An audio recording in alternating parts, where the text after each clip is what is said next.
¿Por qué seguimos haciendo esto cuando podríamos hacer esto simplemente? ¿Qué le aporta la caligrafía a la escritura que la tecnología no puede reemplazar?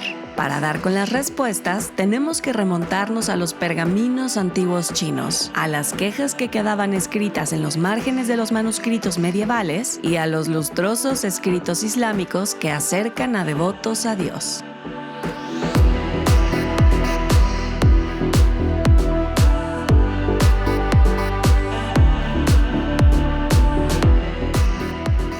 Fijémonos en la potencia del trazo, el control, la composición. No nos referimos a esto, sino a esto. La forma en que hoy leemos una obra artística es la forma en que la caligrafía se ha leído en China durante miles de años.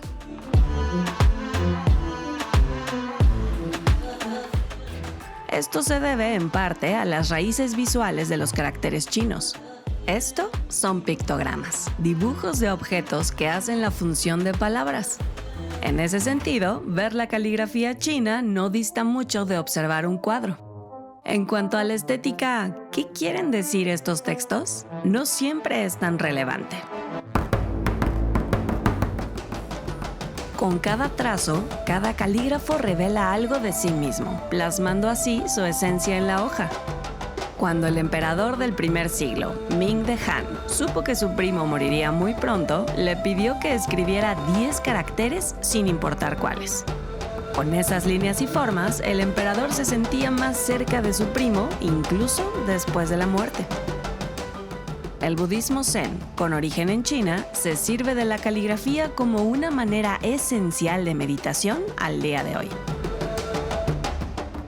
Al otro lado del mundo, en Oriente Medio, la caligrafía también suponía una forma artística superior por muchas razones distintas.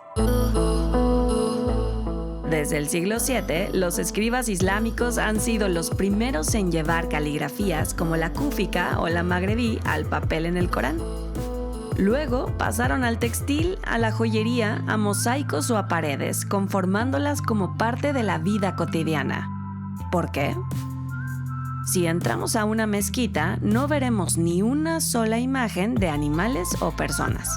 La razón es que adorar ídolos es uno de los pecados más graves del Islam. Por eso, los artistas centraron su creatividad en la caligrafía. En el hemisferio occidental también se copiaban textos sagrados, pero quizá no con la misma veneración. Con la caída del Imperio Romano en el siglo V después de Cristo, descendió la alfabetización. Carlomagno decidió poner remedio movilizando a los monasterios. Allí se formaban producciones en cadena de monjes que primero preparaban el papel, copiaban un manuscrito tras otro hasta que los iluminadores hacían las ilustraciones. A raíz de este empeño por recuperar los textos, se originó la minúscula carolingia, una escritura estándar que resultaba más fácil de copiar y de leer. Pero esta imprenta humana no siempre funcionaba con normalidad. Los manuscritos medievales están llenos de errores e incluso de quejas. Ya todo está escrito. Ahora, por Dios, una bebida es lo que necesito, escribió un monje. Cuando las máquinas reemplazaron a los escribas, los libros dejaron de ser productos de lujo.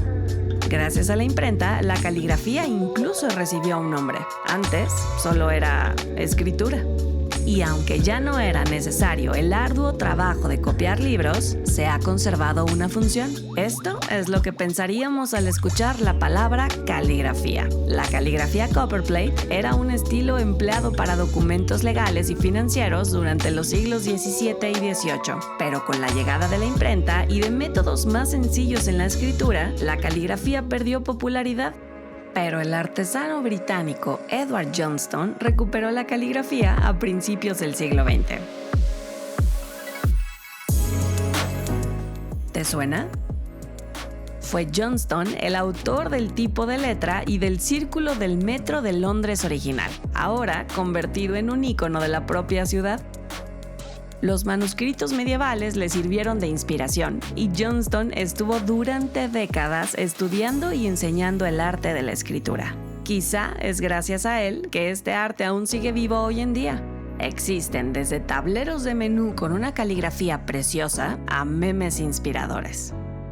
En una sociedad que cada vez es más digital, y quizá precisamente por eso cada vez hay más personas que están adoptando la meticulosa, pausada y satisfactoria belleza de la caligrafía.